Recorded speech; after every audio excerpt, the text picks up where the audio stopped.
Hey guys, hope you had a good break, best as you could under the situation, and hope you're doing all right. Got a couple weeks left. We're gonna look at Raymond Carver.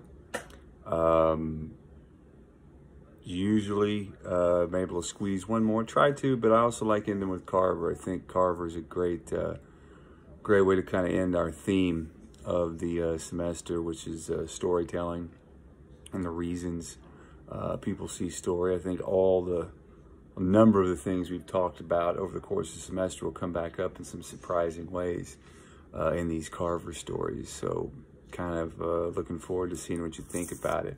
I get some questions sometimes, like if we'd read another book, what would it have been? Sometimes I do end with a play called The Pillow Man by Martin McDonagh, and I will leave that on the Moodle, just the name and the title. It actually might be the best way to wrap up the semester in terms of theme speaking. Just it's one play, but with Carver, what's exciting is that to an extent we were able to do this with Monroe, but her stories are a little bit longer, and her career is a little bit more time spanning. But with Carver, what we're going to be able to do over the next couple weeks with the stories we're looking at is see his career laid out as a fiction writer. He was a writer of short stories.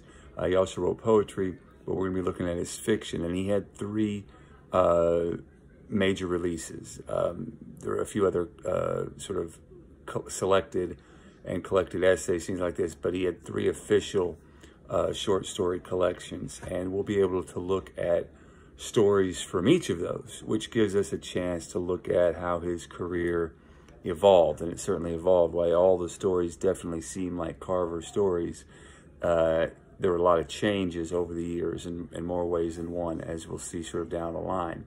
And you certainly probably right off the bat with Fat, which is the very first story from the very first collection we'll be looking at, which is a collection called Will You Please Be Quiet, Please? There's a funny Facebook picture from maybe 11 years ago when my boys were babies, where I'm taking care of them like they're twins and maybe they're a month old.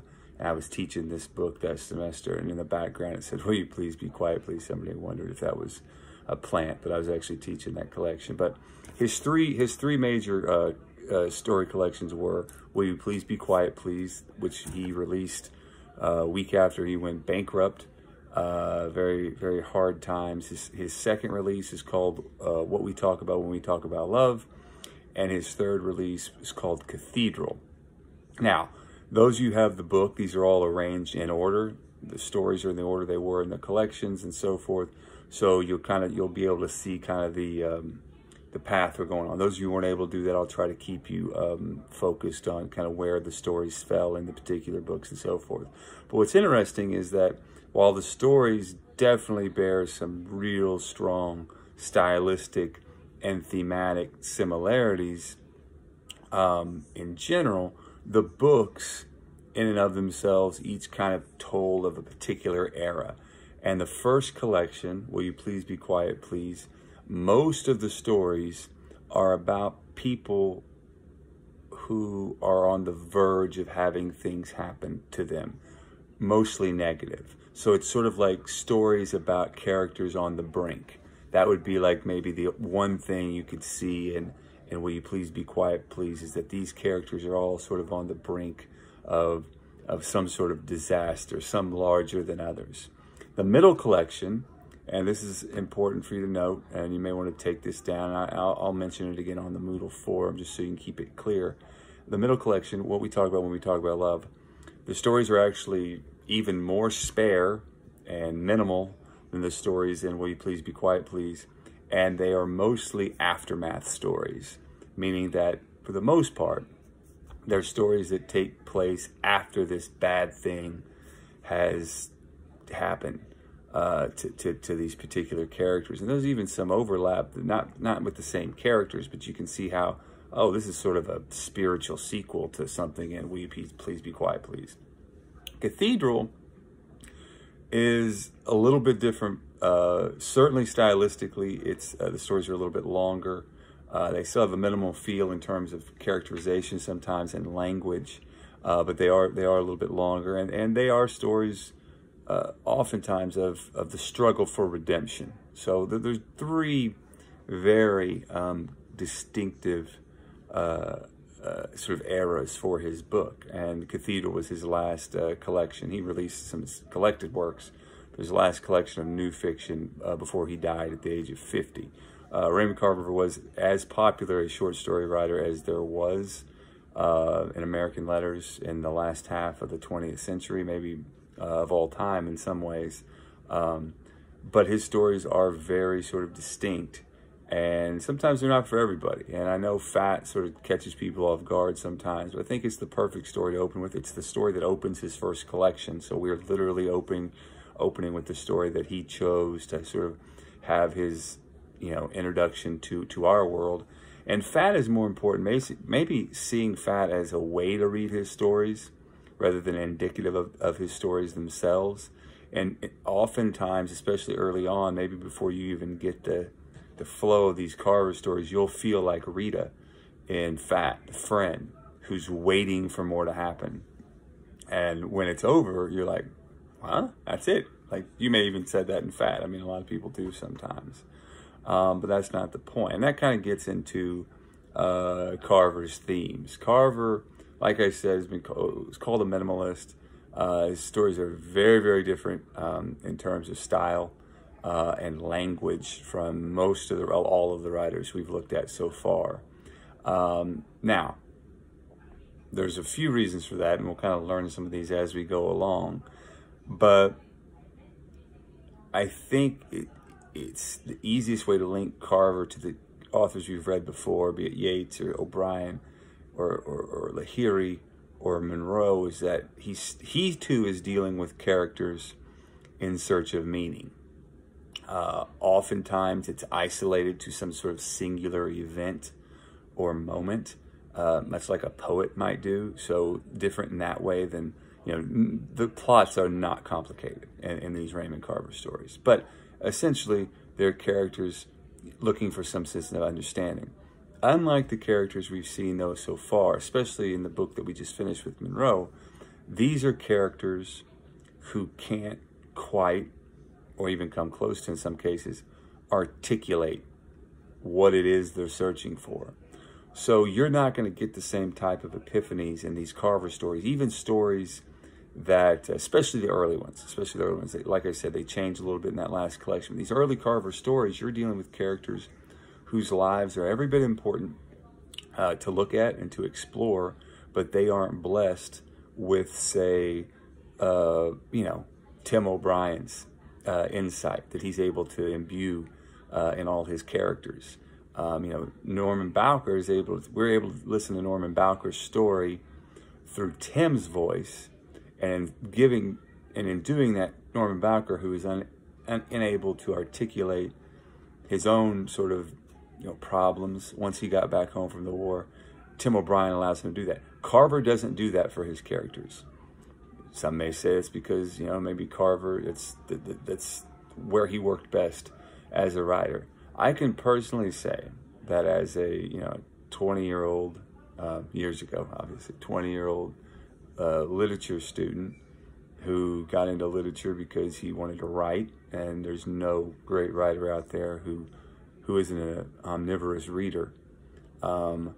I found a very strong kinship in Raymond Carver stories because I myself felt like I wasn't able to articulate the way that maybe other people in my class were able to articulate what they thought about other stories. And I don't know, I sort of find that fascinating that Carver chooses these characters that are often not seen in literature. You don't have not to say characters who can articulate their problems don't have problems, like Frank Wheeler, for instance. I mean, he's a great talker, but he lies to himself. Or even the Monroe characters with these wonderful epiphanies who find out there's still a lot they don't know. But with Carver, it's not just a struggle to understand these moments. Sometimes it's even a struggle to tell the story right, which brings us back to something we've talked about all semester long. So that's what we have in Fat. We have a character who has felt something and has had a sort of a strange, not otherworldly, but like strange encounter that made her feel a certain way about herself and about her predicament that made her uncomfortable. And she's trying to understand it. How is she trying to understand it? She's trying to understand it by telling a story. But unlike the Tim O'Brien stories that we see, she doesn't reach some sort of conclusion at the end. Or she does, and it's not necessarily the right one, because she's unable to sort of capture what that moment was. What's the moment? The moment is something simple. She's a server at a restaurant, and pre-pandemic, I guess. She's a server at a restaurant. She has this encounter with a very, very large customer. And she feels a bond with him for some reason. And as this story progresses, she feels more and more of a bond, and she doesn't quite understand it. And there's also some stuff that happens at her home later that evening that's part of the story as well. And she even says as much. But she wants to know why she felt this way. So she then is telling this story to her friend Rita. It's important to note that, Carver's very aware of the framing device of this story. It's something you should ask yourself, why frame it this way? I think it, more than anything else, I mean, there's a stylistic choice that helps keep dialogue minimal, helps keep dialogue efficient when you don't have quotation marks. But I'm getting ahead of myself. But framing it, my wife just made a face at me. So framing it this way allows a sense of perspective that she may not have had if it was told in, say, first person, present while the act's going on. But also it tells us the most important thing is the story, is the telling of the story. So she's telling us about telling the story. She told Rita about the fat man, and that's fine. But the important thing is her telling that to Rita. So she's telling us the story of that. So in a way, it's like a sort of a way of reporting. Oh my goodness, good jump there, buddy. It's a reporting technique. Now, as far as like the quotation marks, people ask about that sometimes. I think more than anything else, it's a stylistic choice that helps keep the dialogue short and efficient and believable. It also helps keep things. I mean, if you're not going to use quotation marks for dialogue, you're going to have to keep things pretty efficient when it comes to plot. So some other things you may notice in Carver is you're rarely going to get a lot of over description. Your wordage, your language, you're not going to see a lot of 25-cent words. You'd be lucky to get a couple nickel words in there, a few dimes. He's not going to overdo it with proper nouns. You'll see a lot of repetition used for effect, not out of laziness. I always get irritated when writers, especially creative writers, feel like they can't use the same verb or noun twice, and so they go digging through the thesaurus to find all these different ways. Even when it comes to something like the word "said," right? Dialogue attribution. He said. Then it's he exclaimed. He interjected. Like, you don't need to do that. You're just like telling Picasso he can only use red on one part of the painting, with his weird ass paintings. And so Carver's very aware that he's doing this. Now, I will say this, as far as adjectives go, you probably don't want to overuse adjectives, the same adjectives, but at the same time, you don't want to overuse adjectives, period. And as we'll see with Carver. Note that rarely do you get a lot of, at least in-depth internal monologue with Carver. You'll get some of it, but it's like the character doesn't have the words for it. Like, the words fail these characters more often than not, which is, to me, again, fascinating to me. In literature, we're expected for people to always have the right words, and in life, it's not that way. It's one of the reasons I was never able to get into musicals the way some people are. I'm like, how does everybody know their lines? Like, it's not drama if everybody knew the lines to the damn song before it started.